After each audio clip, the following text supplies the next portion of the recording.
Bonjour les amis et merci de nous regarder. J'espère que tout le monde se porte bien. Merci pour votre fidélité et merci de choisir le Loft. Alors aujourd'hui, nous sommes le 2 novembre, un nouveau mois qui démarre ou qui a commencé hier. En tout cas, notre dernier rendez-vous se passait en octobre et aujourd'hui, 2 novembre, c'est quand même un jour très spécial et nous avons une pensée spéciale, mais pas triste, pour tous ceux et toutes celles qui nous ont dévancés de l'autre côté, car oui, un jour, on va se retrouver sur Terre. Nous sommes de passage et on est appelé, personne ne va y échapper un jour, à passer de vie à trépas. On a donc une pensée pour ceux qui nous ont dévancés aujourd'hui, en espérant qu'ils reposent en paix et qu'un jour, on les retrouvera et que la vie continuera, enfin, la vie de l'après, continuera normalement. Le 2 novembre, en tout cas, pour ce qui concerne l'Église catholique, c'est le jour où on commémore justement les fidèles défunts. Et pour ceux qui aiment bien les festivités ou qui sont curieux sur la question, vous le savez, de la fin du mois d'octobre et aux 2 premiers jours du mois de novembre, il y a pas mal d'événements et de choses qui tournent autour justement, j'ai pas envie de dire de la mort, mais quand même oui. Il y en a qui le célèbrent, il y en a qui se souviennent d'une manière ou d'une autre à travers le monde. En tout cas, on marque un temps d'arrêt à cette période de l'année. Ce n'est certainement pas Alex qui va dire le contraire. Alors, on va souhaiter la bienvenue à ceux qui sont là avec moi et ensuite, on en parle vraiment juste 5 minutes avant de passer à notre sujet du jour. Alors, Alex, qui, comme par magie, réapparaît. On est très heureux de le retrouver. Je ne sais absolument pas où est-ce qu'il était passé, mais il est là. Mais je sais qu'il se portait bien. Oui, Stéphanie, merci. C'est un plaisir de revenir sur le plateau avec, je pense, 2 semaines d'absence environ. T'es sûr? Oui. Multiplié par combien? Non, je pense que c'est juste 2 semaines. Je pense la vie très occupée récemment, des activités, la vie professionnelle, plein d'activités. Bon, ceux qui savent déjà, moi je suis dans le monde culturel, le monde de l'événementiel et depuis un certain temps, les activités reprennent et quasiment tout ce qui étaient en retard par rapport à l'organisation. Il y a un gros mouvement de rattrapage, exactement, un très gros mouvement de rattrapage, ce qui fait que nous sommes surbookés dans notre secteur d'activité actuellement. Mais là, je pense qu'on a tout peaufiné, on a mis... Ça m'étonnerait avec les fêtes de fin d'année, s'il plaît à Dieu, qui s'annoncent. On sera vite reparti. Non, mais tu sais comment me motiver. À chaque fois, s'il y a les choses, il y a les éléments de motivation qui sont sur le plateau, t'inquiète pas, je serai présent. Mais je suis très content de retrouver les téléspectateurs et les téléspectatrices du Loft et on est ensemble. Eh bien, juste en face de nous, nous avons vraiment l'honneur et le plaisir de recevoir pour vous des invités que moi j'ai envie de citer comme des modèles. Vous allez comprendre pourquoi quand on va parler de ce qu'ils ont réussi à réaliser, surtout quand on est dans un contexte où on a tendance à se dire qu'il y a des personnes, des structures ou des institutions qui ont un rôle et que derrière, on se dit facilement, à raison souvent, ça doit venir. Vous allez comprendre de quoi je parle. En attendant, permettez-moi d'installer le docteur Abdallah Ouedraogo, qui nous vient du CMU de Gounguin. C'est bien cela? Gounguin 6. Gounguin 6. Bienvenue sur notre plateau. Merci bien. Comment vous allez, docteur? Ça va bien chez vous? Ça va très bien. On espère que vos patients également se portent bien. Bon, certains se portent bien, certains sont guéris. Dieu merci. D'autres, on est en train de les prendre en charge et on espère que ça ira. On croise les doigts et on prie pour que ça aille très bien. Merci. En tout cas, merci d'être là aujourd'hui. C'est un plaisir. Et juste à côté de vous, nous avons Madame Rabiatou Ouedraogo qui est sage-femme. C'est bien cela? Toujours au CME. Bienvenue sur notre plateau. Merci. Comment vous allez? Oui, ça va bien. Ça va. Alors, moi, j'ai quand même envie, à chaque fois que j'ai la chance d'avoir une sage-femme en face de moi, j'aime bien poser cette question. Est-ce que vous vous rappelez de la première fois que vous avez assisté, que vous avez réalisé un accouchement? Oui, oui. C'était une fille ou un garçon? C'était un garçon. C'était un garçon. Oui. Et comment ça s'est passé? Bon, ma première fois, c'est quand j'étais partie pour faire mon stage à la maternité. Oui. Et la première fois que j'ai fait l'accouchement, ce jour-là, bon, j'ai tremblé. J'imagine. C'est évident. Parce que je n'avais jamais assisté. Oui. Je n'avais jamais vu. Donc, bon, la première fois, ça n'a pas été facile. On imagine quand même. Mais c'est une première, en fait, mais ça reste. C'est comme si c'était votre premier bébé également. Donc, ça restait dans ma mémoire, comme si, bon, chaque fois si je pense à ça, me fait rire, mais... C'est clair que 18 ans plus tard, ou peut-être même plus, c'est sûr que beaucoup d'expérience, un joli parcours. Et j'imagine que vous ne pouvez pas citer le nombre de bébés que vous avez portés comme... Enfin, qui vous a vu comme étant la première personne. 18 ans, c'est toute une vie. Oui, c'est ce que j'étais en train de lui dire. Pour des personnes comme Alex qui aiment faire le malin, tu sais qui je suis. Eh ben, je veux dire, depuis que je bosse, tu as eu le temps de naître et d'avoir le bac. Genre, voilà. Exactement, franchement, 18 ans, mais vraiment, chapeau, c'est un métier très, très honorable, je dirais très, très honorable, parce qu'on vous doit quasiment d'être ici, au fait. Bah oui. Parce que ce n'est pas toujours évident. Celles qui essaient, de plus en plus, on voit dans des émissions très occidentalisées, genre des femmes qui essaient d'accoucher seules, de nouvelles techniques d'accouchement. Mais on voit toujours, elles ont recours, même elles veulent commencer à la maison, mais elles finissent toujours avec une sage-femme. Donc, du coup, pour montrer à quel point vous êtes indispensable pour la vie, au fait. C'est ça, c'est très important. Merci d'avoir fait ce choix. Merci. Alors, avant de venir à notre sujet, je le disais, aujourd'hui, on va s'intéresser aux 3 derniers jours. Quand je parle des 3 derniers jours, Alex, toi, immédiatement, tu penses à quoi? Les 3 derniers jours du mois de... Non, les 3 derniers jours, ces 3 derniers jours. Ces 3 derniers jours. Avant-hier, hier, aujourd'hui. On a eu plusieurs. On a eu avant-hier, je pense, c'était, si je ne me trompe pas, si j'ai bonne mémoire, aujourd'hui c'est le premier. Hier, Stéphanie, arrête de te moquer de moi. Il y a eu un autre, je sais qu'il y a eu un lancement, le lancement de la campagne, un truc comme ça. Et après, en novembre, hier, j'étais inspirée parce que j'ai pas très fait attention parce que hier, c'est mon mois. Donc, du coup, j'étais très inspirée. À chaque fois que le mois de novembre commence, et c'est la Toussaint. Et j'ai pensé à tous ceux et à toutes celles qui ont perdu des gens, parce que j'en fais partie aussi. J'ai perdu des personnes qui me sont très, très, très chères. Et j'espère qu'ils sont très heureux d'où ils sont et qu'ils veillent sur nous également. Sinon, aujourd'hui, moi, je suis content d'être là sur le plateau. Et ce sont mes 3 derniers jours. Oui, c'est ça. C'est vrai qu'hier, on était là Toussaint. Ouais. Et le jour d'avant, on était le 31. Ouais. Et c'est clair que tu as été super occupable. C'est parce que l'année dernière, à la même date, tu étais excitée Halloween. Ah, c'est vrai que j'ai fait une soirée Halloween ce week-end. C'est vrai que j'ai fait une grosse soirée Halloween ce week-end aussi. Bon. Et aujourd'hui, le 2 novembre, c'est le jour où on commémore les défunts. Donc, en fait, je le dis ça parce que c'est 3 jours qui, bizarrement, se recoupent en fait à travers le monde. Et c'est vrai que quand on parle de la mort, immédiatement, comme ça, on est triste. Mais quand on est dans notre contexte africain, on se rend compte quand même que, en tout cas pour le défunt, pour la période des funérailles, c'est quand même tout un passage. C'est pas un au revoir. Souvent, pour certains d'un certain âge qui s'en vont, on dit que c'est un retour vers les ancêtres. Et on se rend compte après, en fait, en lisant et en cherchant qu'ailleurs, il y a des connotations pareilles. Par exemple, au Mexique, où ils font la nuit des morts en ce moment, où les gens se retrouvent au cimetière, ils font des hôtels pour les défunts. Et j'ai vu un truc très bizarre dans cette région du Mexique en parlant.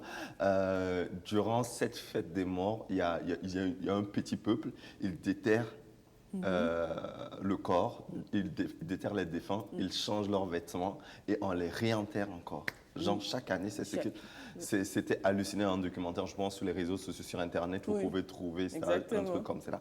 Mais il y a même ceux qui font une parade avec... exactement, chacun a vraiment sa manière de célébrer les personnes défuntes. Juste pour dire que le contact, le lien n'est pas rompu sous prétexte qu'il y a eu ce passage.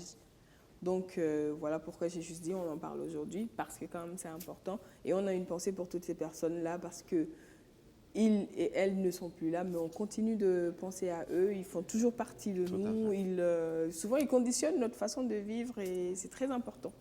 Voilà. Donc, bravo. Alex. Bravo, pourquoi? D'avoir cité la Toussaint quand même. Non, En fait, je me disais que tu allais tout citer et puis genre tout passer à côté. C'est la moindre des choses, c'est la moindre des choses. Mais quand même, je suis choquée que tu aies sauté Halloween. Mais bon. Non, mais parce que cette année, j'ai pas vraiment fait quelque chose d'extraordinaire.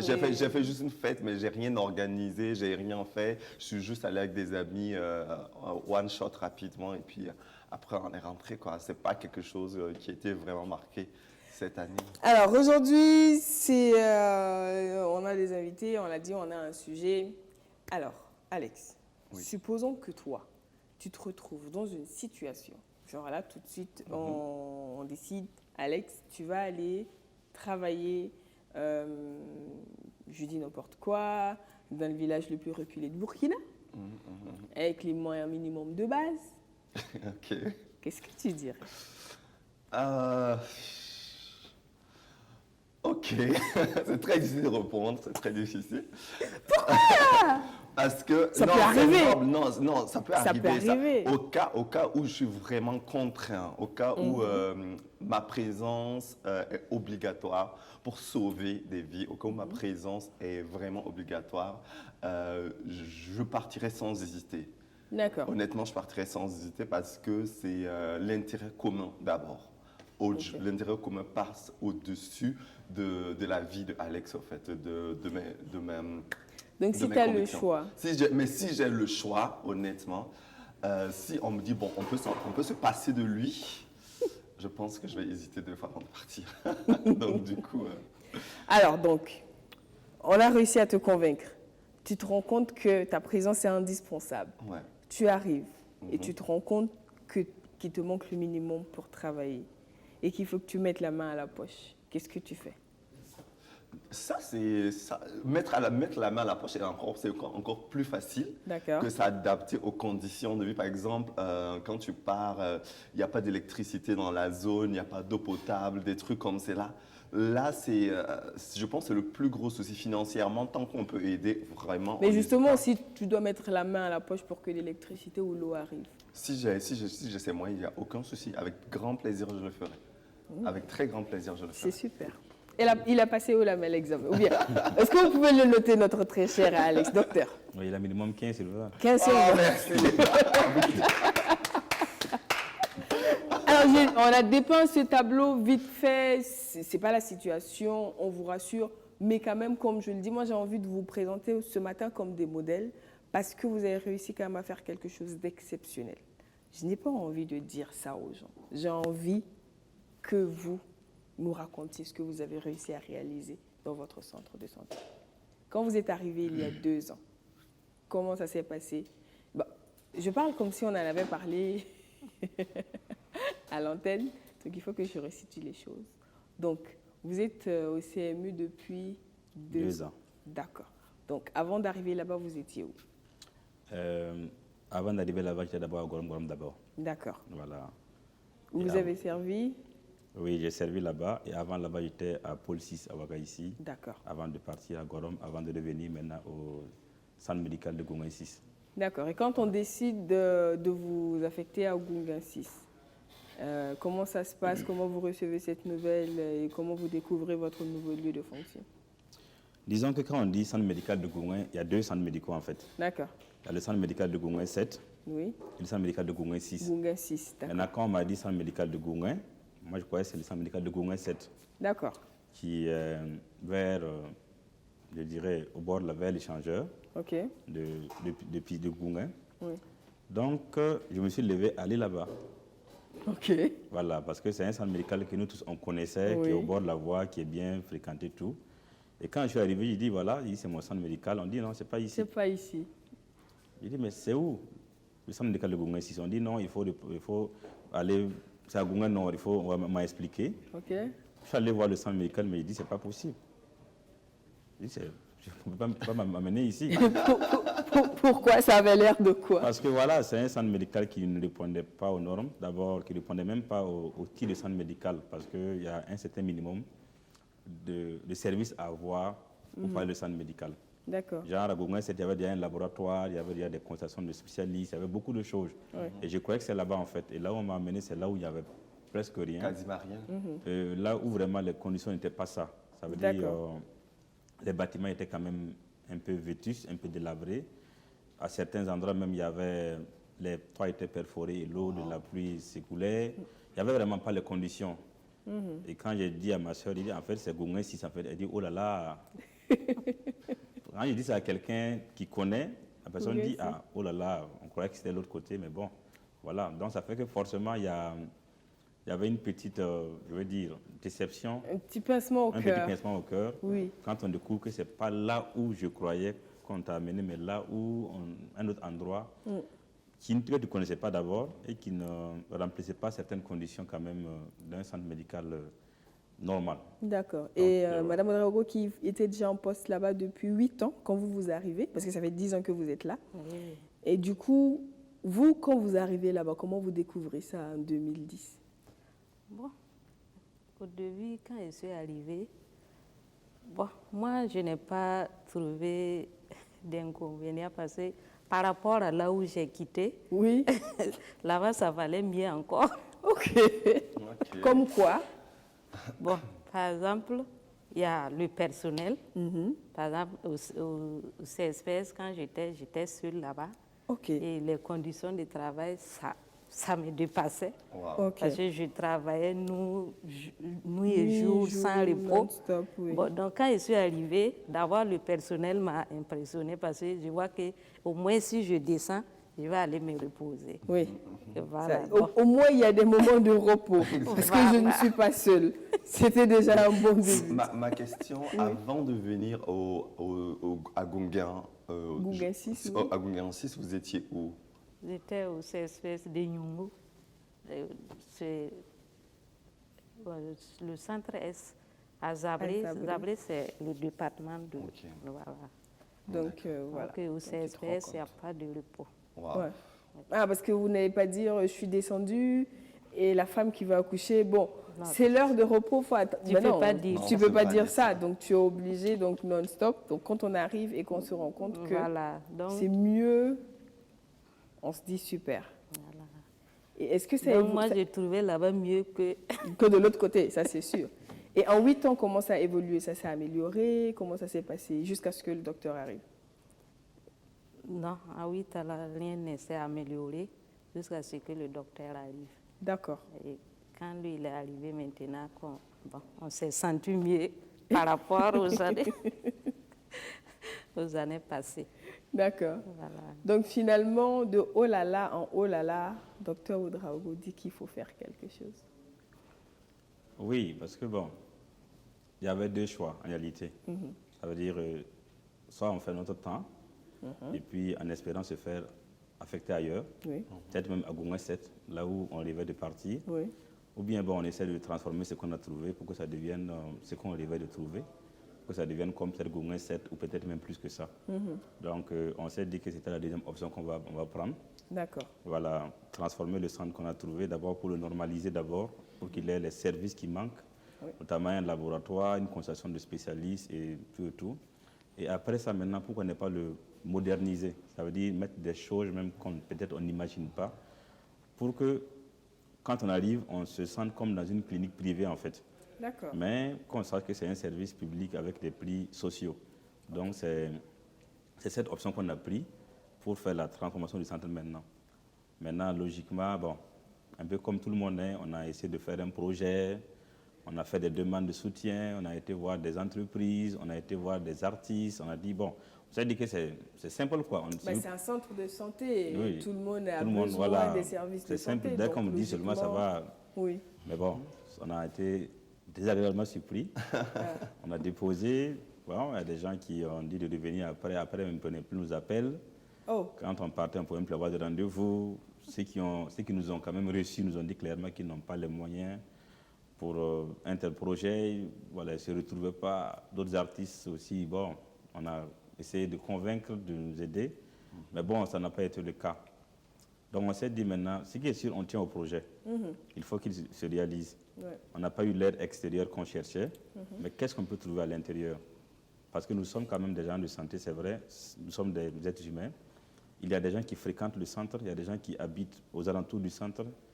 toutes ces personnes, si on essaie de les convaincre de la nécessité de faire ce projet-là, je pense qu'ils vont adhérer au projet.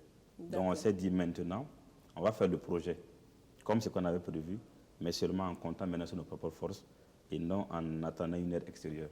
D'accord. Voici comment on a commencé le projet. Donc c'est dire que en comptant sur la force, la volonté et la détermination du personnel soignant, des patients et des habitants qui sont pas loin du centre de santé, vous avez décidé que vous voulez transformer ce centre de santé de Gunga 6 là pour qu'il réponde aux normes et pour que les patients, c'est vrai, on ne prend pas plaisir à aller à l'hôpital, mais au moins quand on y arrive, que l'on se sente bien.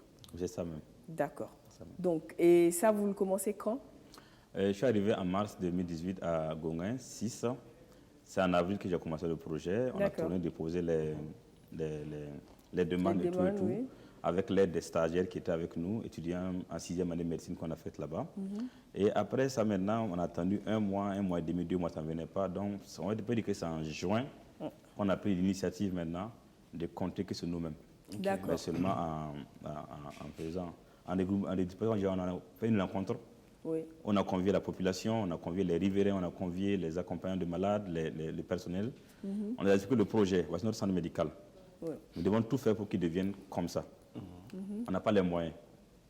Mais nous voulons que vous acceptiez de faire des sacrifices pour que ce projet puisse devenir comme ça. En vous promettant que quand ça va changer, on va tous en bénéficier. Et surtout, nous serons un exemple, nous serons un centre modèle pour beaucoup de centres médicaux. Donc voici un peu de comment on est allé. Donc disons à partir de juin 2018 qu'on a commencé proprement le projet. Ma question, au moment où vous êtes parti à Gongan 6, vous étiez à combien d'années d'expérience en fait? Si vous venez de commencer, vous avez déjà exercé en tant que docteur dans d'autres endroits? Moi j'ai soutenu en juillet 2016. Ok. Donc quand je partais là-bas, j'étais à moins de 2 ans. Ok. Voilà, on va dire à moins de 2 ans. Parce que c'est en juillet 2016 que j'ai soutenu. J'étais là-bas en mars 2018. Okay. Donc 1 an et demi, on peut dire. Je pose cette question, Stéphanie, parce que tout de suite, on voit que le docteur, il est jeune. Et partir, comme vous l'avez dit tantôt, vous auriez pu attendre que cette période, la période d'affectation finisse et continuer sa route. Et que après, vous partez dans un endroit meilleur. Mais là, je comprends maintenant quand tu dis des héros, vraiment pour moi, vous êtes un héros. Tous les deux, vous êtes des héros. Parce que aller dans un milieu, voir ce qu'il y a et penser au changement, travailler pour le changement, je pense qu'ils ne sont pas nombreux. Absolument. Ils ne sont pas nombreux. Mais et moi, j'ai envie de savoir, quand justement ce projet, je présume, Madame Ouedraogo, qu'à la base, quand il propose l'idée de collecter des fonds pour améliorer les conditions, tout le monde adhère facilement au projet.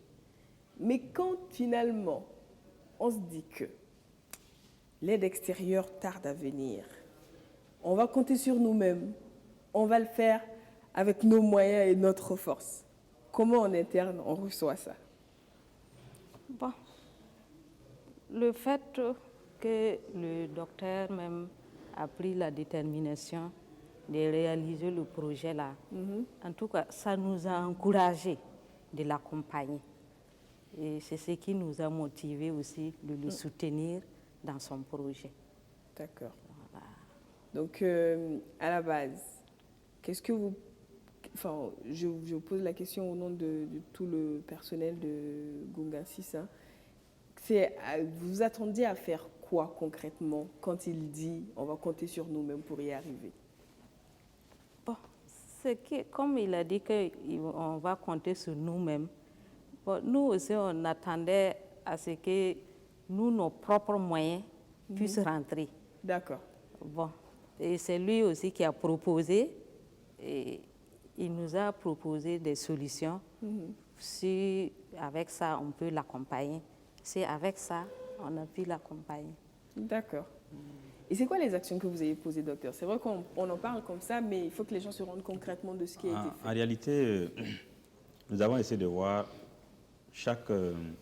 les participants, le personnel qui est là, les accompagnants des patients sont là, les patients sont là. Qu'est-ce que chacun peut apporter? Par exemple, si on prend le personnel, par exemple, vous savez que chaque 3 mois, on appelle des primes, on appelle des ristournes. que les agents de santé perçoivent, aussi minime soit-il, mais quand même on perçoit quelque chose. Donc je me suis dit, est-ce que si chacun laisse tomber ses primes, ces ristournes-là, qu'on perçoit chaque 3 mois, ça ferait une certaine somme. Oui. On ne demande pas les salaires, on demande juste les primes, qui sont variables. On peut avoir 10 000 ce mois, le mois qui vient 15 000, ainsi de suite. Donc on peut peut-être sacrifier ces ristournes-là pour qu'on mette dans le projet. D'accord. Donc on a fait une rencontre avec tout le personnel. On a exposé l'idée. Voici l'idée, c'est de développer le centre médical. Pour vous qui êtes du personnel, nous demandons que vous laissez tomber vos ristournes. OK. Pour qu'on puisse investir dans le projet. Mais c'est vraiment volontaire. On ne peut pas forcer quelqu'un à faire ça. Ça, c'est sûr. Et j'ai demandé aux gens de réfléchir 48 heures et que les responsables me reviennent pour donner leur réponse définitive. Parce que, honnêtement, on ne se connaissait pas comme ça. Je venais d'arriver, donc ce n'est pas comme si on se connaissait depuis 2-3 ans. Et un jeune médecin en plus. Voilà, donc il y avait un peu de méfiance. Bon, je sais qu'il y avait la méfiance, donc j'ai dit aux gens de réfléchir avant de me revenir. Donc, ils ont réfléchi et ils me sont revenus. D'autres ont dit qu'ils sont favorables. D'autres m'ont dit qu'ils ne sont pas d'accord. Voilà. Et quand les responsables sont sortis du bureau maintenant, moi, je me suis posé vraiment une question. Si je suis incapable de convaincre même tout le personnel d'investir dans le projet, est-ce que c'est possible même que d'autres personnes viennent nous aider? Donc, j'étais vraiment découragé et je me posais des questions. Est-ce que ça vaut la peine de continuer, en fait? Puisque ton personnel lui-même n'arrive pas à convaincre tout le monde Non, de suivre ton projet. Donc, c'est dur de convaincre des gens à dehors pour qu'ils te suivent. C'est ceux qui sont censés comprendre immédiatement disent non, on n'est pas partant. C'est ça, alors que je les ai expliqué le bien fondé. Si on a un laboratoire aujourd'hui, vous allez pouvoir faire des examens là-bas. Vous allez pouvoir mieux consulter parce que les patients que vous allez consulter pourront faire des examens là-bas. Il y a tellement de facilités que vous allez avoir, mais d'autres n'étaient pas convaincus.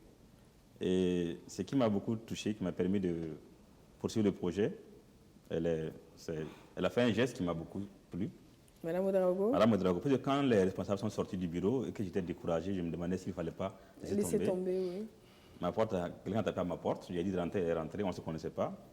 Elle m'a dit à la rencontre d'avant-hier avec tout le personnel, elle a écouté le projet, ça l'a beaucoup touché et qu'elle a fait d'autres centres, elle n'a pas vu une telle initiative et que ça l'a plu et qu'elle veut donner une contribution. D'accord. Personnelle. J'ai dit, il n'y a pas de problème, elle m'a remis une enveloppe, je m'attendais à 10 000 ou 5 000. Et quand j'ai ouvert, c'était 100 000 francs CFA. Waouh. OK. Wow. Donc c'était le geste déclencheur. Oui. Donc je me suis dit, si elle au moins elle croit au projet, c'est qu'on doit aller au bout. Tout à fait. Si elle y croit au point d'aller au-delà de ce qu'on lui demande. Voilà, donc moi je pense que je dois aller au bout. Parce que si elle me fait confiance comme ça, je ne dois pas me laisser décourager par ceux qui ont dit non. Oui. Mais voilà une personne qui a dit oui et qui soutient le projet. Et ce qu'elle a donné représentait à peu près la somme de ceux qui ont refusé. Donc c'était comme si elle était au courant que des gens avaient refusé et venaient compenser. Donc quand j'ai pris, j'ai regardé, j'ai dit ça c'est une charge sur mes épaules. Elle y croit, au moins il faut que le projet puisse réussir, rien que pour elle seulement parce qu'elle croit au projet. J'ai envie de savoir, Madame Ouedraogo, qu'est-ce qui vous a poussé à aller au-delà de ce que le docteur vous demandait? Bon, ce qui m'a poussé à aller au-delà de cela, c'est que quand il a présenté son projet, c'est comme il venait de dire, les gens n'ont pas cru à ce qu'il disait. De dire qu'un jeune médecin comme ça, il va venir bouffer sur votre dos. Alors qu'à l'écouter, on sait qu'il veut le faire de tout son cœur. Donc, j'ai fait le geste vraiment, c'était pour l'encourager à aller de l'avant. De ne pas se décourager par rapport à ce que les autres disent. Voilà, donc en fait, c'était pour lui donner un tonus pour qu'il puisse avoir le courage d'aller de l'avant. En tout cas, moi, je veux dire mission accomplie sur ce coup-là.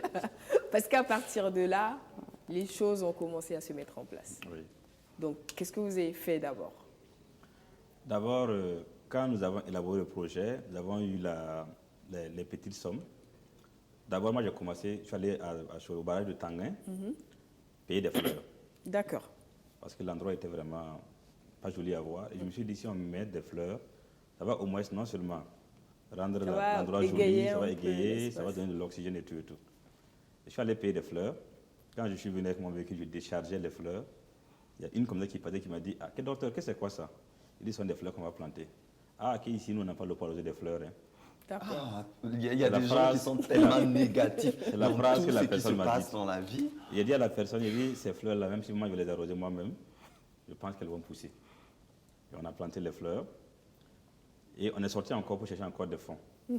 On a vu qu'est-ce qu'on peut encore faire. Il y a le marché de Goumoy qui est à côté. On a rentré dans le marché. On a demandé aux femmes de cotiser 100 francs, 50 francs, 25 francs. Pour d'abord financer le projet, c'est vrai, mais pour que chacun se sente acteur, se sente impliqué. Parce que les gens ne venaient plus au centre médical. Pour plusieurs raisons. Parce qu'il n'y avait pas de services. Les services qui étaient là n'étaient pas de qualité.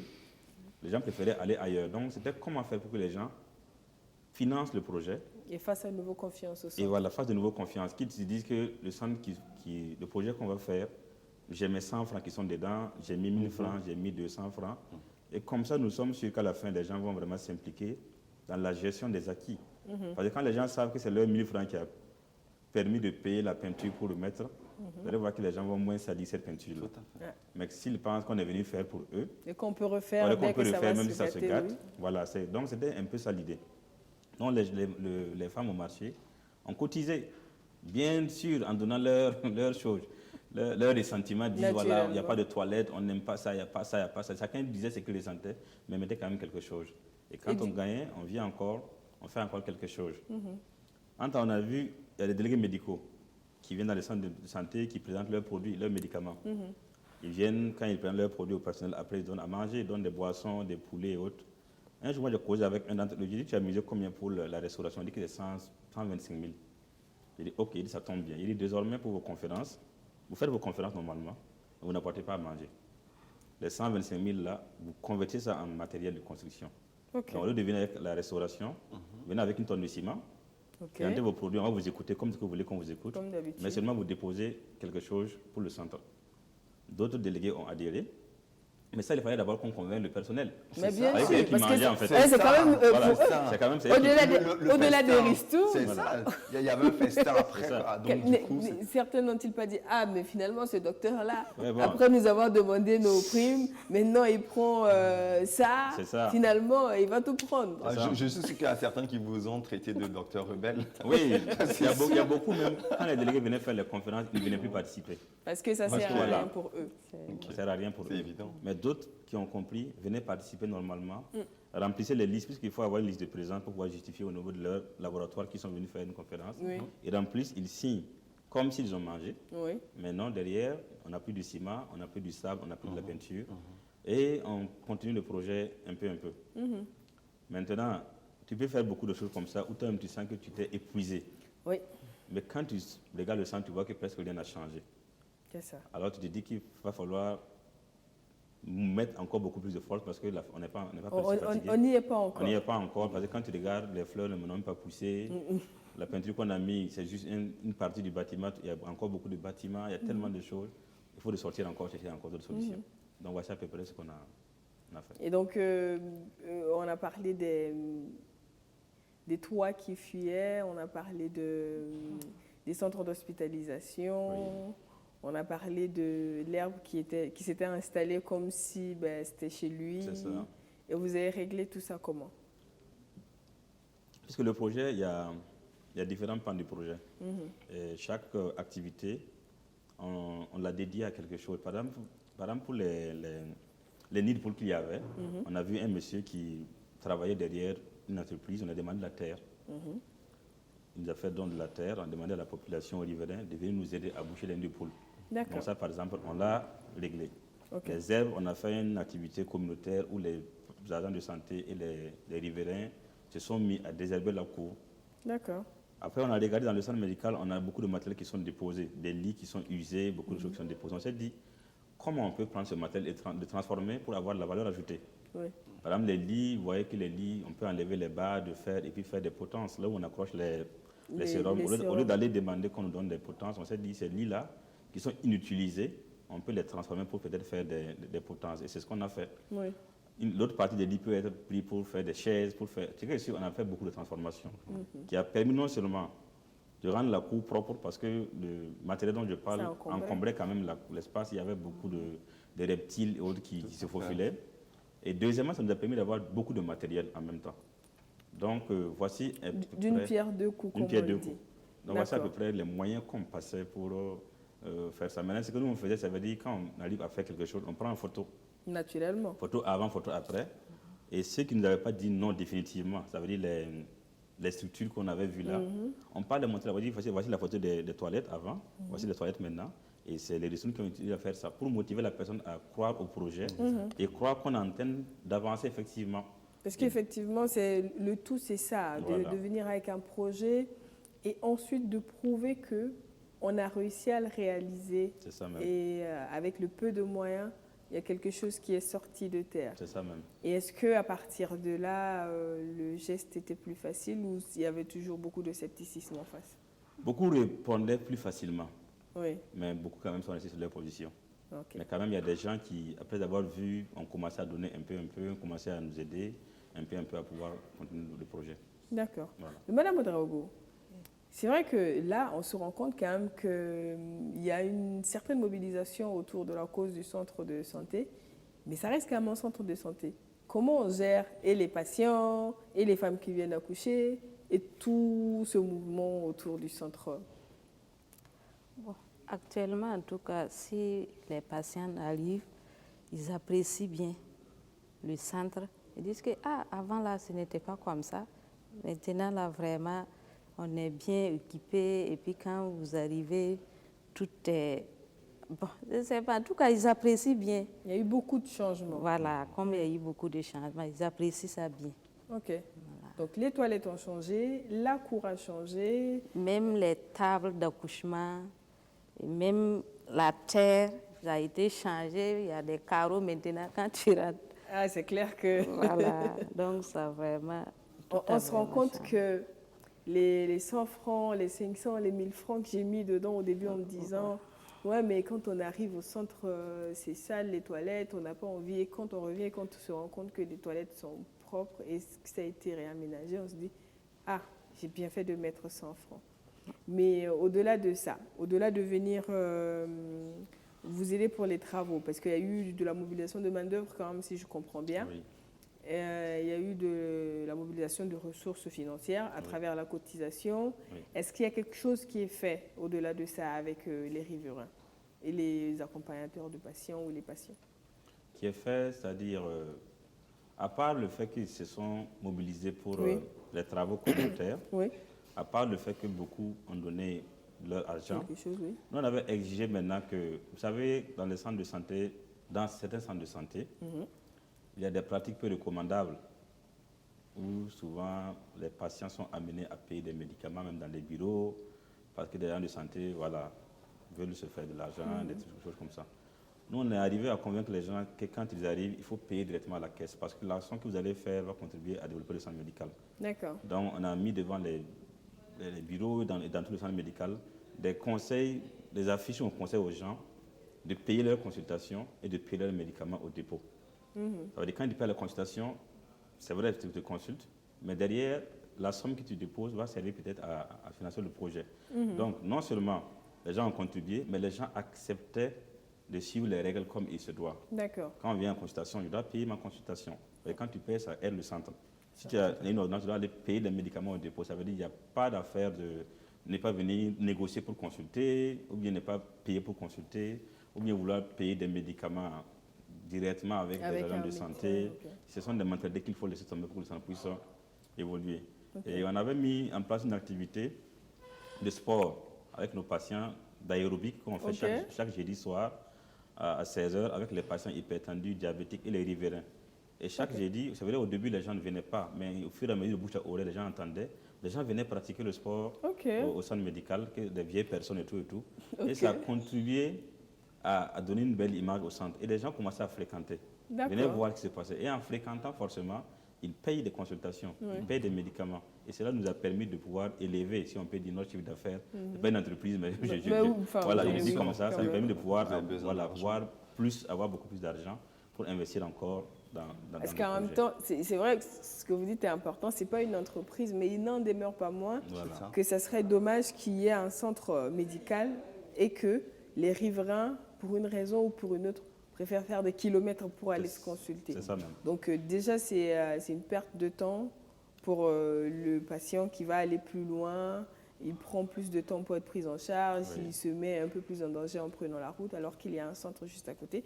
Donc c'est sûr que c'est beaucoup plus intéressant de venir sur place. Et en plus, ce sont des riverains. Oui. Ça veut dire que s'ils ne fréquentent pas le centre, s'ils n'aiment pas le centre, si un jour il y a un problème, qui va défendre en fait? C'est ça. Si par erreur, bon, si par malheur, je vais dire comme ça, il y a un cas de vol ou bien un cas d'incendie, vous ne pouvez pas vouloir que cette population qui vous en veut vienne vous aider à éteindre l'incendie ou bien vienne vous aider à arrêter des voleurs. Oui. Il faut que les gens se sentent impliqués, il faut qu'ils sentent que c'est leur santé médicale. Il faut qu'ils s'approprient ça. Là, s'il y a un problème demain, c'est eux qui seront les premiers à venir vous défendre, à venir vous aider. Donc, c'était aussi pour régler ce problème-là aussi qu'il fallait que la population s'implique vraiment dans ce projet-là.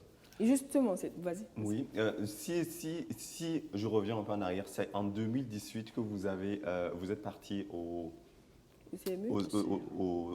Kagongan 6. Oui. Et c'est bien beau que les gens donnent 50, 100 francs, les délégués médicaux apportent, mais connaissant aussi un peu comme c'est une entreprise, quoi qu'on dise, c'est une entreprise, et pour reconstruire ce centre médical, il faut des dizaines de millions. Oui. Il faut des dizaines et des dizaines de millions, oui. Ça tout le monde le sait. Et hormis les petites donations, est-ce qu'à un certain moment, que ce soit les autorités ou que ce soit un mécène ou que ce soit une structure privée, ou peu importe, est-ce que quelqu'un s'est vraiment levé pour, comment dire ça, pour combattre Est-ce que vous avez des plus gros donateurs? Exactement. En réalité, nous n'avons pas reconstruit le centre en tant que tel. C'est ça. Nous avons construit un laboratoire qu'on n'a même pas construit en réalité. Nous avions un hangar qui était déjà là, avec, comment on appelle ça, une fondation, avec des poteaux, avec des toits. Et nous nous sommes dit, on va compartimenter le hangar pour qu'il devienne un laboratoire. Parce qu'on n'a pas les moyens pour faire construire une chose. Mais comme ce hangar est là, il ne sert pas trop à grand chose. Souvent, même il y a des élèves qui venaient bosser là-bas parce qu'ils voulaient l'espace pour bosser. Nous, on a pris le hangar qui a déjà une fondation, des poteaux et tout. Il suffit de compartimenter. Et ça ne demandait pas un grand budget. D'accord. Rien que les ressources des gens de santé suffisaient à le compartimenter. Okay. Si on reprend la peinture et comment on appelle ça, la tyrolienne et tout, ce n'était pas des grands budgets. Notre plus grand budget que nous devions avoir, c'était peut-être notre incinérateur. Et comme je dis, on est allé au-delà de ce qu'on voulait. Parce qu'en tant qu'on a pu faire ça, on s'est dit, pourquoi n'est pas aller plus loin, pour paver toute la cour même. D'accord. Et on a commencé à paver la cour. En temps, on s'est dit, pourquoi ne pas même mettre des caméras de surveillance. Okay. On a mis des caméras de surveillance. En temps, on s'est dit, pourquoi ne pas mettre des télévisions dans les salles d'attente pour que quand les gens viennent, ils puissent être divertis. On est passé à ça. En temps, on s'est dit, pourquoi ne pas créer un jardin avec du gazon. On est passé à ça parce qu'en ce moment, ça devenait facile. D'accord. Et quand les gens viennent, ils voient... Quand ils voient les résultats facilement... c'est le centre qui a changé comme ça. Oui. Oui, effectivement, le centre a changé comme ça. Voilà. C'est un projet, je les prends le projet, je dis, ah ok, pour moi, je vais faire ça. D'accord. Okay. En ce moment, les gens venaient faire ça. Et en temps même, on a vu quoi? On a vu des lampadaires solaires. Ok. Des lampadaires solaires qu'on met au niveau des voies. Des et voies, oui. Quelqu'un qui est venu, qui a vu, il dit qu'il est du quartier. Il a quitté le quartier il y a longtemps. Il y a le fils de son grand frère qui est malade. On l'a appelé, il est venu. Trouvé que c'est dans le centre. Il est venu, il a vu que ça a changé. Lui, il fait des lampadaires solaires. Il va venir mettre 2 lampadaires solaires. Okay. Il est venu implanter. Donc, ça fait que quand on a commencé à évoluer, quand les gens voyaient, chacun venait maintenant. Plus facile. Le résultat vendait ça. le projet beaucoup plus facilement. Chacun voulait faire partie du projet maintenant. Ok. Voilà. C'est quand même énorme ce que vous dites. Ce qui a été réalisé en l'espace de 1 an et demi. Disons 1 an et demi, oui. Donc 1 an et demi, vous êtes passé d'un centre où vous demandiez un centre est-ce que je reste là ou est-ce que je pars, C'est ça. à un centre où tu as le pavé dans la cour, où vous avez nettoyé les toilettes, où finalement il y a un laboratoire qui n'a pas été construit mais qui a été mis en place à partir de ce qui existait. Oui. Vous avez mis des caméras de surveillance, il y a des lampadaires, la cour est pavée, il y a des cours d'aérobic tous les jeudis. Oui. Il y a une salle de consultation spécialisée maintenant, où les gynécologues viennent consulter et faire des échographies. D'accord. Il y a un cardiologue qui vient aussi consulter et faire des examens aussi. Il y a le rond-point qu'on a créé. Au milieu de la cour, avec un jet d'eau sous forme. Ouais, j'ai vu, c'est une très belle fontaine, c'est très joli. En fait, à un certain moment, on était devenus fous en fait. Ben oui, quand on arrive, on s'autorise des choses. On s'est dit, on peut tout se permettre dans le centre médical. qu'est-ce qu'il faut faire? On dit, bon, on va mettre un rond-point. Bon, un rond-point simple, non, il faut qu'il y ait un jet d'eau. On s'est dit, bon, on va mettre une centrale solaire, on l'a fait, pour que quand il y a délestage, la centrale solaire éclaire l'intérieur des bâtiments, et les lampadaires qu'on nous a donnés éclairent la cour. Donc, on se permettait vraiment de rêver comme il se devait maintenant, et on partait maintenant chercher des moyens pour ça. Parce qu'on avait de quoi montrer aux gens, voilà là où on était, a réalisé. Là où on est. Maintenant, on veut mettre des pavés. Comment vous nous aider? Il y a des gens qui disent, on vous donne des pavés. D'autres disent, on vous donne telle chose. D'accord. Donc voilà à peu près comment on a fait le projet. Et les sceptiques du départ, comment ils regardent le centre aujourd'hui? Disons que, vous savez, il y a des gens qui ne changent jamais. Voilà, il y a des gens qui ne changent jamais.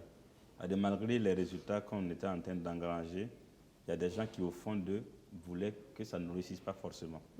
Parce que le projet réussisse remettait en cause ce qu'eux ils avaient dit au début, que les fleurs ne pouvaient pas pousser ici. Qu'il n'y avait pas d'eau pour arroser les fleurs. C'est ça. Et aujourd'hui, on a un jardin avec une fontaine. Et je précise que ceux qui ont donné leur ristourne, quand le labo a commencé à fonctionner, naturellement, on a commencé à faire de l'argent. Ben oui. Donc, on a remboursé tous les ristounes avec 50% de bénéfices. Wow. Donc, ça fait que ceux qui n'avaient pas donné se mordaient les doigts, si on peut dire comme ça. Ben oui. Et il y a des gens aussi qui, à la fin, ne pouvaient même plus nous regarder comme ça, parce qu'ils se disaient, bon, évident, voilà. Parce que sûr, il y a des gens qui sont revenus sur accompagner le projet, d'autres sont restés sur leur position. Mais bon, ce qui est sûr, c'est... Madame Elogo, est-ce que vous avez eu des échos de personnes qui, au départ, n'étaient pas confiants? Ouais, comme c'est entre nous. Ça parle, ça. Non. Oui, j'ai les échos. Oui, mais avec le temps, c'est comme le docteur vient de dire, il y en a qui ont pris confiance et il y a d'autres qui sont restés sur leur position. Parce que moi, j'ai envie de dire, pour certains quand même, est-ce qu'à quelque part, on ne peut pas forcément leur en vouloir au départ? C'est vrai qu'il y a des personnes comme Madame Ouedraogo qui ont compris vraiment le bien fondé et la sincérité du projet. Mais après, derrière, c'est comme vous l'avez dit, aujourd'hui, les résultats parlent pour vous. Donc, facilement, pour convaincre, il y a la preuve à l'appui. Mais au départ, il n'y a rien. J'ai envie de dire, limite, personne ne vous connaît. Voilà. Qu'est-ce qui prouve que ce jeune docteur-là, il ne va pas venir nous flatter, prendre l'argent, dire finalement, oui, mais les fournisseurs, ils ont pris l'argent, ils n'ont pas amené ci, et on se retrouve avec rien, et lui, il a pris notre argent. Donc, à quelque part, il y a certains qui... Au départ, c'est normal qu'ils soient sceptiques. Mais quand les preuves viennent, quand on commence à voir les résultats, c'est dommage qu'il y en ait qui ne suivent pas toujours quand même. Et en fait, depuis un certain temps, il faut que je le dise, il y a des artistes qui... il faut que je le dise. Parce que la dernière fois, nous étions avec l'association Zéro Cancer Féminin, où elles également, ils ont dit qu'ils ont approché des artistes pour les aider et n'ont pas eu gain de cause.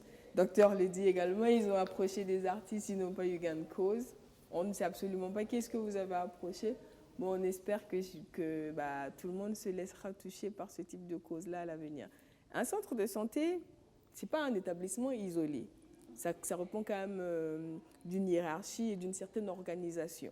Donc, comment les autres, j'ai envie de dire, la hiérarchie regarde ça? C'est quoi le regard posé sur ce que vous avez réalisé dans votre centre de santé? D'abord, pour revenir à ce que vous avez dit par rapport à ceux qui étaient sceptiques, en réalité, tout le monde ne peut pas être convaincu au début parce qu'on n'a rien à montrer. Il n'y a pas de preuve. Mais je pense même que ça allait être mauvais même que tout le monde accompagne le projet. Parce que nous avions deux forces pour pouvoir réaliser le projet. Pour montrer à ceux qui étaient sceptiques que c'est possible, ça veut dire que c'était une motivation pour nous. À cause de ces personnes, on ne devait pas abandonner. À cause de ces personnes aussi qui ont accepté, on avait une motivation en fait. Mais si tout le monde était d'accord, bon, ça veut dire qu'on a juste une seule motivation et ce n'est pas ça. Une double motivation. Voilà, une motivation. Prouver à ceux qui n'étaient pas d'accord que c'est possible de le faire et dire à ceux qui ont accepté de le faire que c'est possible de le faire. Maintenant, forcément, on a une hiérarchie vers qui nous avons déposé le projet d'abord, au tout début. On a eu du soutien. Mais c'est comme souvent mon supérieur me dit, au début lui-même il n'y croyait pas. Parce que de la manière dont je lui ai parlé, lui s'est dit, les gens de Saint-Hilaire, ils sont, si tu t'amuses avec ça, ils vont entrer en grève, ça c'est pas des choses qu'on ne fait pas. Il m'a dit que lui n'était pas convaincu en tout cas que Il était convaincu que le projet était un bon projet. Ouais, ça, c'est évident. Mais les voies que je voulais emprunter, lui, il disait que c'était risqué. Il se disait, non, en fait, il y a des choses auxquelles il ne faut pas toucher. Voilà, il ne faut parce pas toucher, que c'était risqué. Et je pense quand même que j'ai eu des réprimades quand j'ai été au marché de Goumen pour faire la quête. Parce que moi, je me suis rendu pour qu'on fasse la quête ensemble. J'ai eu quelques petites réprimades. Mais bon, comme on dit souvent, quand on sait pourquoi on veut faire une chose, souvent le comment on ne le cherche pas. Tout à fait. Donc nous, on voulait trouver des moyens. Et quand on rentre la nuit, on réfléchit, on dit, pape, il y a un marché qui est là, il faut aller faire. Demain, on s'organise, on part au marché. Quand on rentre, on dit, pape, bon, on va prendre le ristourne. Demain, on les réunit, on dit, bon, on veut vos ristournes. Donc on faisait les choses, on était un peu emporté par la folie du rêve. Donc ça fait que peut-être on a fait des choses qui n'étaient peut-être pas déontologiques dans le cas de la médecine, aller au marché pour faire des quêtes, tout ça. Mais il fallait vraiment qu'on le fasse et que les gens vraiment s'impliquent. Comme quelqu'un le dirait, la fin justifiait les moyens. Bah oui, il fallait faire les moyens. D'accord. Voilà. Oui, Alex. Non, Stéphanie, vraiment encore saluer le courage de ces vaillants guerriers qui ont de zéro à héros, comme on a l'habitude de le dire. Et si je peux me permettre une dernière question ou Tu gardes la question. La question, ok. On va marquer une petite pause. Ok. Parce qu'aujourd'hui, c'est un jour spécial pour nous. Nous avons une surprise mais énorme comme ça. Genre, c'est Noël avant le jour. Parce qu'on a la chance d'avoir, j'ai envie de dire, un monument vivant de la musique africaine qui se trouve dans nos murs aujourd'hui. Et on ne peut que marquer une pause pour lui accorder du temps, pour lui arracher un petit mot, pour passer un agréable moment avec elle, parce que c'est toujours comme ça.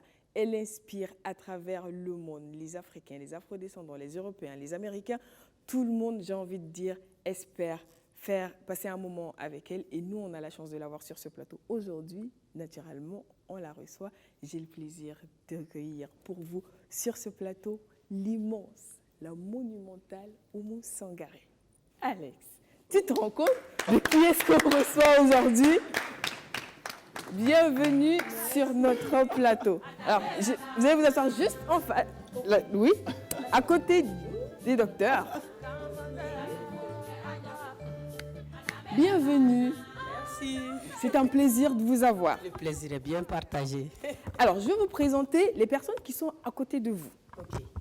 Alors, juste à côté, Madame Ouedraogo, elle est sage-femme. D'accord. Enchantée, Madame Ouedraogo. Et juste à côté, de l'autre côté, Docteur Ouedraogo aussi. Il est médecin généraliste. Docteur, enchanté. Oui. Et ils ont réussi un gros exploit, c'est-à-dire un centre de santé qui manquait du minimum, avec les moyens de bord, en mobilisant la population, en leur demandant de cotiser. Ils ont transformé ce centre-là en un espace où tout le monde a envie de se rendre pour se soigner. Le pavé, les lampadaires, la surveillance, la vidéosurveillance, des télévisions pour sensibiliser la population, des affiches pour donner des informations, des activités sportives. Franchement, c'est énorme. Et j'ai envie de vous les présenter parce que vous êtes là. Vraiment, bravo. On dit que ce n'est pas l'argent qui fait l'homme, ce n'est pas l'argent, c'est le courage et vouloir faire des choses qui fait l'homme. Bravo et j'en suis fière. L'Afrique a besoin de ça. Merci beaucoup. Et l'Afrique a besoin également de vous, un parcours immense.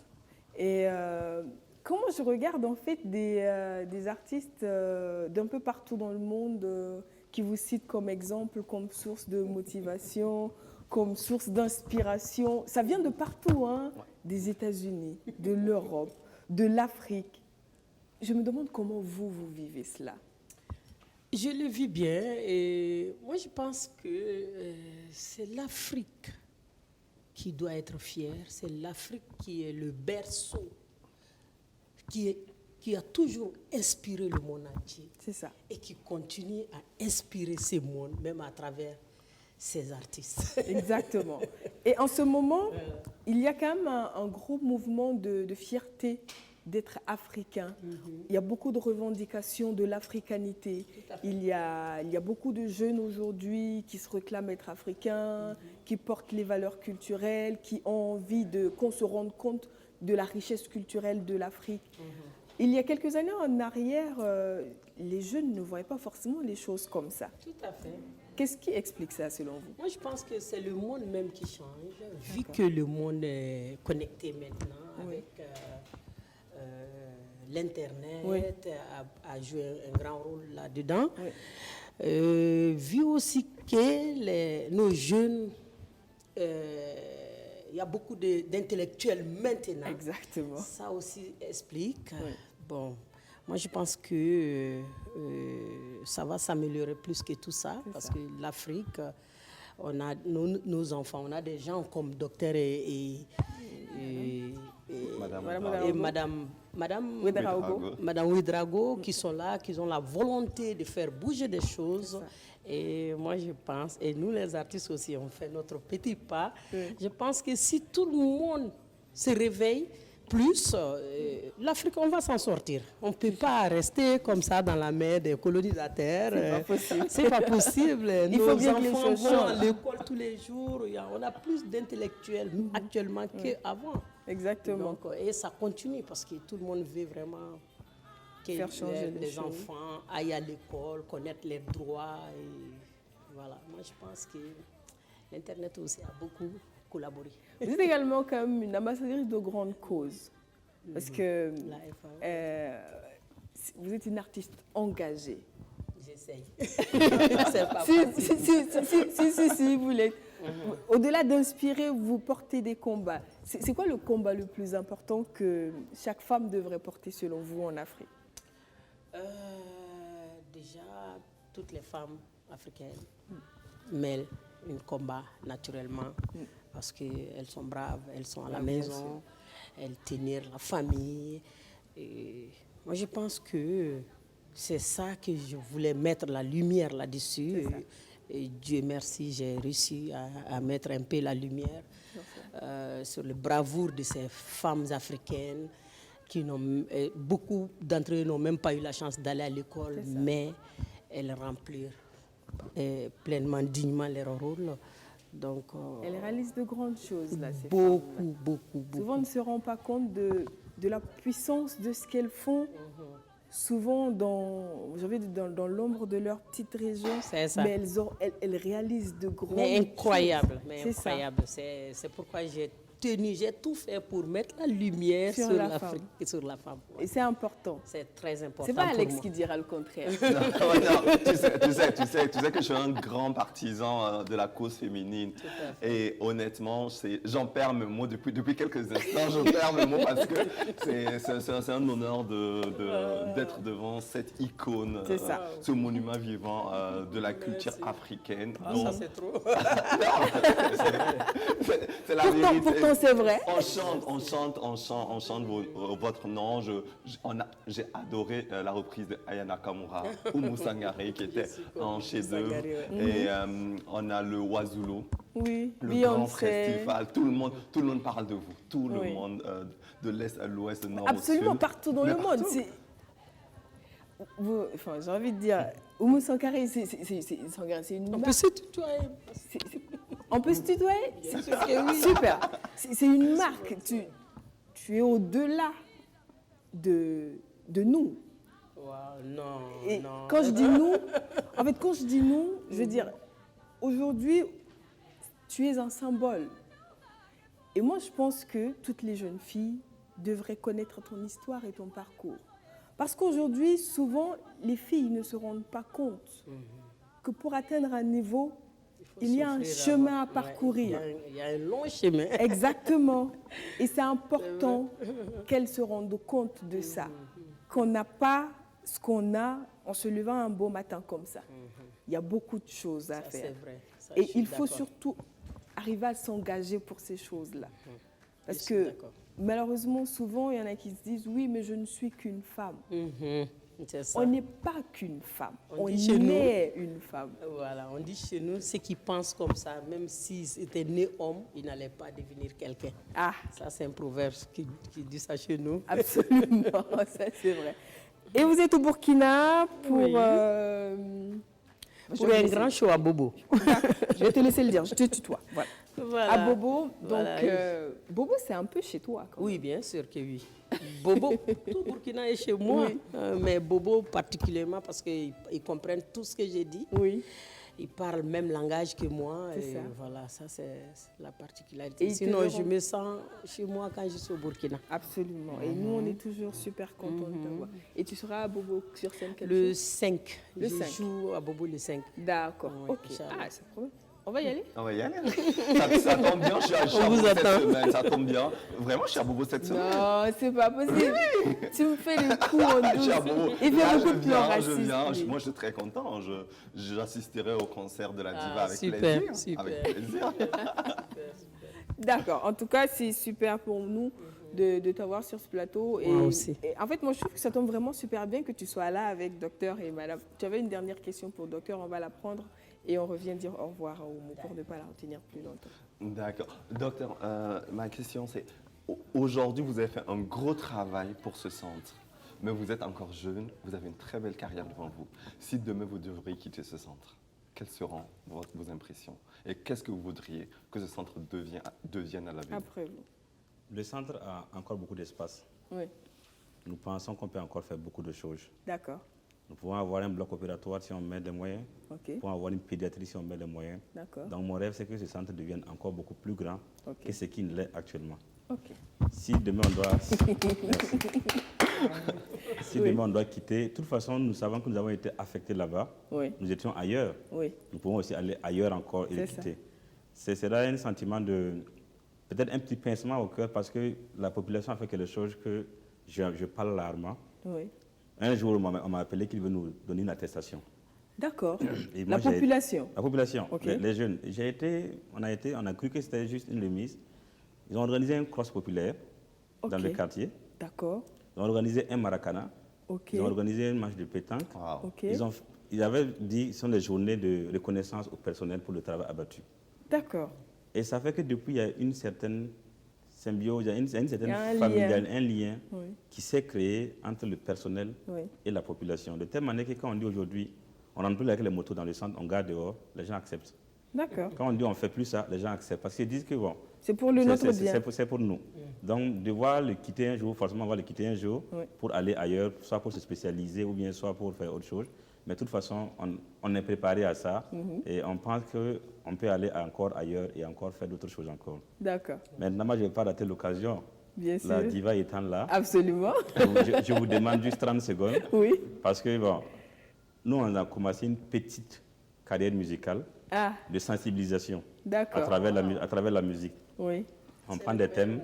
C'est ça. Mais bien sûr. Comme la musique est universelle, Oui. on s'est dit, quand on consulte un malade dans notre bureau, on lui donne des conseils. Souvent, le malade, quand il sort une semaine après, quand il vient, il a oublié ses conseils. D'accord. Parce qu'il n'a pas le conseil avec lui à la maison, parce qu'il oublie, il y a beaucoup de choses. Donc, on a commencé une petite carrière musicale de slam, Ok. où on fait du slam de sensibilisation de certaines pathologies. D'accord. Là, on est sûr que le patient va emporter le conseil chez lui à la maison. Et comme c'est du slam, Voilà, comme il va c'est le du slam, garder, il il va l'écoute se et il peut rappeler. l'écouter au Mali, il peut l'écouter au Nigeria parce qu'on a sous-titré en anglais. Ok. Et moi, je dis aujourd'hui à la diva, j'espère qu'un jour, vous pourrez avoir l'occasion Oui. Plaisir. de faire un featuring avec vous. C'est Avec vraiment- plaisir. c'est Avec vraiment mon rêve. plaisir. C'est vraiment mon rêve. Si je peux le faire vraiment, je pense que ça va vraiment... Wow. Docteur, humanitaire, volontaire, Musicien. musicien, voilà. Il a On pourrait dire qu'il tend à la perfection, en fait. Un grand C'est ça. cœur, un cœur en or, en fait, docteur. Ok. Madame Ouedraogo, est-ce que vous, aujourd'hui, si vous devez quitter le centre, vous aurez le sentiment que ce qui a été réalisé aujourd'hui va vivre et continuer à grandir comme ça? Si, avant que Madame Ouedraogo réponde, Oui. je sens, si un jour Madame Ouedraogo doit quitter ce centre, elle va faire un mois en train de pleurer. Ça, c'est sûr. Je me trompe, Madame Ouedraogo. Bon, c'est bien vrai que il se peut que je quitte un jour, et puis c'est normal, Oui, on n'est pas éternel là-bas. c'est ça. Et si c'est vrai que si un jour je devrais quitter, bon, ça sera un sentiment de satisfaction parce que le fait que j'ai vu le projet réalisé à mes yeux, Oui. parce qu'avant, avant, il n'y en avait pas ça. Et quand j'étais là-bas, j'ai vu le projet réalisé à mes yeux. Vraiment, je restais fière. D'accord. Voilà. Donc ça va faire partie de quelque chose de grand que vous avez réalisé. Voilà. Et ça, c'est un motif de satisfaction. Voilà, mais chaque fois que je passerai là-bas, j'aurai les souvenirs. Ça, c'est sûr. Ça, c'est sûr. Ça, c'est Ça, sûr. c'est sûr et certain. Mais est-ce que vous avez le sentiment qu'il y a des centres de santé qui essaient de faire comme vous? Oui, beaucoup m'ont appelé. Ah, Beaucoup de mes jeunes frères m'ont appelé. Même quand je venais ici, il y a un qui m'a appelé, avec qui j'ai donné rendez-vous à 13h, d'accord. parce qu'il est aussi dans un centre médical, Ok. qu'il aimerait transformer comme ça. Ok. Donc ça fait que j'ai les rencontres avec d'autres médecins où on partage les idées. C'est dans leurs forces et leurs faiblesses qu'ils ont dans leur centre de santé pour qu'ils aussi puissent emboîter le pas, pour qu'on devienne tous dans au Burkina des centres de santé publics qui ont des conditions de confort d'un centre privé, avec des prix sociaux que la personne qui a 200 francs pour consulter puisse aller fréquenter un centre de santé avec le même confort qu'ici, il partait payer 10 000 pour aller à une clinique. C'est un peu l'esprit comme ça. Beaucoup de jeunes nous ont approchés. On est en train de travailler à ce projet-là pour transformer tous les CM qui n'ont pas de bonnes conditions, à avoir de très bonnes conditions, mais rester vraiment un centre public social, vraiment. Comme quoi, avec la volonté, On peut y arriver. ouais, on peut presque tout faire. Moi, je veux dire, on peut tout faire, mais on peut presque tout faire. Ça, c'est sûr.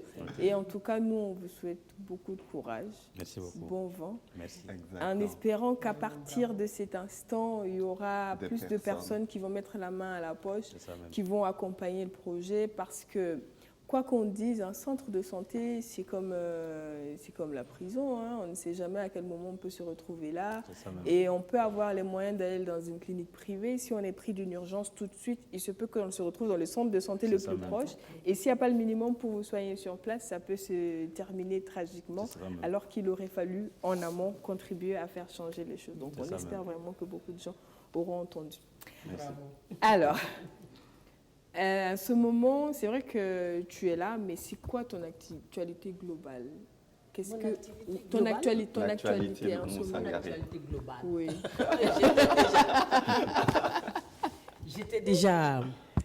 J'ai fait la moitié de l'année aux États-Unis, confinée. Oui. Voilà. Depuis le mois de mars, j'étais aux États-Unis. Ah. Ils ont fermé nos frontières. Oh J'ai là dit, là. ok, bon, c'est bien. Je reste là. Repose-toi un peu. Tranquille. Ça fait pas de mal de se Pas reposer. du tout, pas du tout. Donc, du coup, je suis restée 6 mois sans bouger. 6 mois et quelques sans bouger. Mais bon, après 3 mois, Moussangari était dérangé. Mais bien sûr. 3 faire mois quelque chose. pour quelqu'un qui bouge tous les jours. J'ai dit, oh, qu'est-ce que je peux faire ici? Donc, j'avais mon tout premier joueur d'Ngoni. Oui. Lui, il a exilé aux États-Unis, il était à Los Angeles. Je lui D'accord. envoie un billet, j'ai dit, Mamadou, tu peux venir chez moi, là, pour qu'on puisse essayer quelque chose. Il dit, mais dans ces temps de Corona, j'ai dit, mais Corona, on est enfermé chez nous. Et l'inspiration, ça vient? Ça vient, et tout de suite, on a créé un album Wow. avec 11 titres. Waouh. Ok. Un album, déjà, c'est grand. En titre, en plus, c'est Voilà. hallucinant. Donc, du coup, j'ai pas chômé. Oui. J'ai chômé pendant 3 mois. Mais après 3 mois, c'était ennuyant, c'était Bien trop sûr. lourd pour Moussangari. Donc, j'ai trouvé ce moyen et j'ai bougé. 6 mois aux États-Unis, c'était la première fois. Et j'ai essayé de comprendre ce pays-là aussi. Comme Oumou Sangare adore beaucoup tout ce qui est business. Bien sûr, J'ai une grande beaucoup femme aimé le d'affaires. pays. Oui. J'ai dit, bon, voilà. J'ai commencé par acheter une petite maison et pour mettre le pied. J'ai dit, voilà, je me positionnais. Peut-être dans l'avenir, je vais faire un petit business ici, ça. on ne sait jamais. Voilà, c'est pour vous dire que vraiment, je n'ai pas chômé. Aux États-Unis, 3 mois étaient très durs. Mais après 3 mois, j'ai transformé ce confinement En production, en créativité. Voilà, tout à fait. Exactement. Aussi, qu'est-ce que Oumou Sangare fait, mon projet? Je suis en pleine rénovation de mon hôtel Ouassoulou. Je travaille là, mais maintenant, comme tout est stoppé, En ce moment, ça va lentement. les tournées sont stoppées. Voilà, beaucoup de dates annulées au niveau de l'Europe, mais ce n'est pas très grave. Les je vais affaires, rester. ça bouge. Je vais rester chez moi en Afrique et puis essayer de faire bouger certaines choses. D'accord. Donc, c'est vrai qu'on le sait que tu es femme d'affaires, mais on entend beaucoup de choses. On sait que tu es dans pas mal de choses. Si on a envie d'avoir quand même un petit aperçu de l'étendue des business. Bon, j'essaye de faire, vous savez, comme j'ai eu la chance de sortir très jeune et collaborer avec les artistes américains très jeunes, et j'ai vu vraiment ce que ces artistes américains, ils font du business. Ils ne restent pas bras croisés quand ils n'ont rien à faire avec la musique. Ils essayent de faire bouger certaines choses. Donc, j'ai essayé avec mes maigres moyens. Je ne suis pas peut-être riche comme eux, mais quand même, ils ne sont pas aussi très intelligents, plus intelligents que nous. Exactement. J'ai essayé de les copier. Ils ont plus d'argent, mais avec mes maigres moyens, j'essaye de faire bouger certaines choses. J'ai créé des hôtels, j'ai créé des structures de voitures. Je suis dans le champ. Je vais, même quand je vais quitter Burkina, je dois aller dans mon champ. Tu vas récolter. Hein? Tu récoltes? On est en pleine récolte. Tu récoltes quoi? On a fait du maïs, beaucoup de maïs cette année. Beaucoup de maïs. Et ça a bien réussi parce que la pluie est bien tombée. Est bien tombée cette année. Donc, du coup, c'est pour dire à la femme, tout ce que je dis, tout ce que je chante vient du cœur et c'est réel. Tu ne peux pas encourager les gens, venez, sois autonome, travailler et que toi-même, tu es sous-climatisé, tu dors, tu fais rien. Voilà, en ce moment, c'est pas... Moi, j'ai envie de dire à toutes les jeunes filles, là, qui, justement, quand on dit diva, justement, on pense, oui, dans la climatisation, elle a ses voitures, donc elle a forcément une grande voiture, elle a ses hôtels, elle dort dans une suite. Elle va au champ, parce qu'elle a son champ. Je vais au champ régulièrement. Si je suis à Bamako, je suis au champ. Voilà. Tout le temps, je vais au champ, je travaille, je travaille, je bouge beaucoup. J'aime ça aussi. Toi, tu irais au champ, toi? Bien sûr que j'irais. C'est Vanny, bien sûr que j'irais. Je pense que j'ai hérité ça chez mon père. Parce que mon père adorait beaucoup le chant.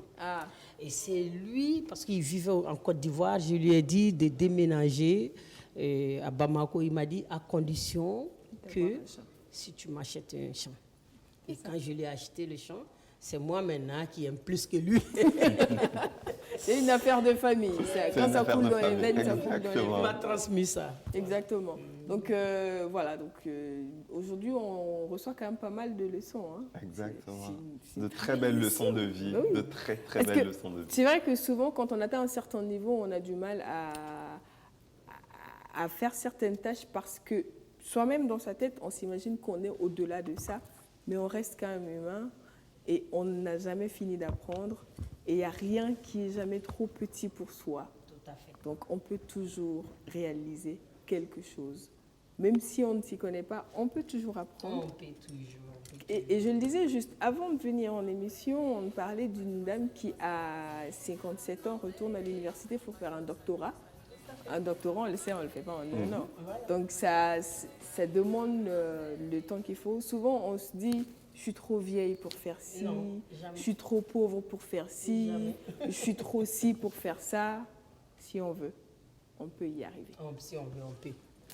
Alors, on a Oumou Sangaré sur notre plateau.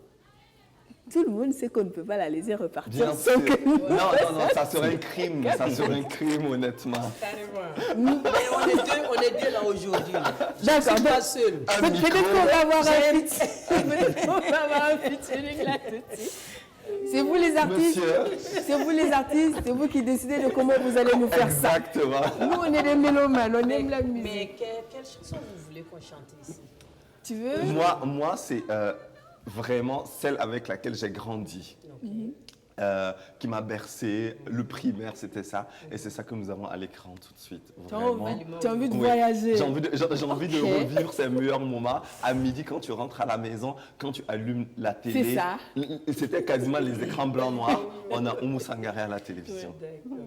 Ok, je donne la route à docteur d'abord, de fredonner un petit truc. Après, moi, je viens avec vous. Bon. Ça, ce sont des émotions. Ce sont des émotions pas possibles. Non, mettez-vous à l'aise. Ok. Bon, moi, j'ai fait une composition sur les maladies chroniques des personnes âgées. D'accord. Ça n'a rien à voir avec Bifuru. Mais bon, c'est ce que je veux faire. Comme la diva aussi est âgée, à son papa, sa maman, tout et tout. Je vais faire un peu le slam par rapport à ça. D'accord. Et bon, pour ensuite la laisser nous émerveiller, nous amener très loin. Ok. Vous savez, votre vie ne peut plus jamais être la même depuis que la maladie vous a mis dans des problèmes. Je ne peux pas prendre le médicament à votre place. Je peux juste me rassurer que votre traitement soit efficace. Vous donner des conseils pour vous aider à supporter, vous promettre d'être là pour vous aider à lutter. Une maladie chronique est un tournant de la vie qui change vos habitudes et en plus qui vous a servi, qui vous fait naviguer entre espoir et désespoir et souvent sursauter à la vue d'un corbillard. Depuis ce jour où votre diagnostic est posé, c'est une guerre à vie que le mal vous a déclarée. Vous avez des questions qui restent sans réponse, des plaisirs de la vie auxquels il faudra qu'on renonce. L'impression d'être une charge pour la famille à un moment de la vie où vous êtes moins nanti. La prise des médicaments et leurs effets secondaires et aussi le changement du régime alimentaire. Une maladie à vie n'est pas facile à accepter. Lorsque le diagnostic tombe, on devient comme un condamné. Et des gens qui souffrent comme vous sont des millions dans le monde et ce nombre augmente chaque minute et chaque seconde. Vous voyez, vous n'êtes pas le seul dans cette situation. Vous êtes diabétique, il y a ceux qui ont l'hypertension. Il y a certaines personnes qui ont l'hépatite angoisse et qui ont l'impression de flirter avec la poisse. Il y a ceux pour qui marcher est devenu un supplice car les arthroses ont démoli une partie du rachis. Certains chaque jour supportent la douleur des aiguilles et d'autres ne peuvent se déplacer qu'avec l'aide des béquilles. D'autres passent leur vie accrochés à des bouteilles d'oxygène. Pensez-vous qu'il y ait une situation qui soit plus anxiogène? Eh bien, docteur. Bravo. Merci beaucoup. Quelle inspiration. Franchement. Franchement. Si les médecins devraient faire ça. Merci bien. Bravo. La diva est tellement touchée. Impressionnant. Bravo. Impressionnant. Merci beaucoup. Franchement. Oui, non? Palimauyo nawene bane furu kunima furu kera jago boloe adambe bebana Palimauyo aumane bane furu kuma bidorete furu kera jago boloe adambe bebana Ye furu kɛra jago bolo ye furu danbe tɛ ban mun na bi cɛw ye furu bɛ kɛ mansa ni nafa danbe bɛ tiɲɛ na balimaw yo aw ma ne baden ye furu ko ni ma furu kɛra jago bolo ye a danbe bɛ ban. Oh my God. Merci beaucoup. Et c'est sur ces notes que l'on s'arrête pour aujourd'hui. Franchement, une émission pleine de surprises et d'émotions.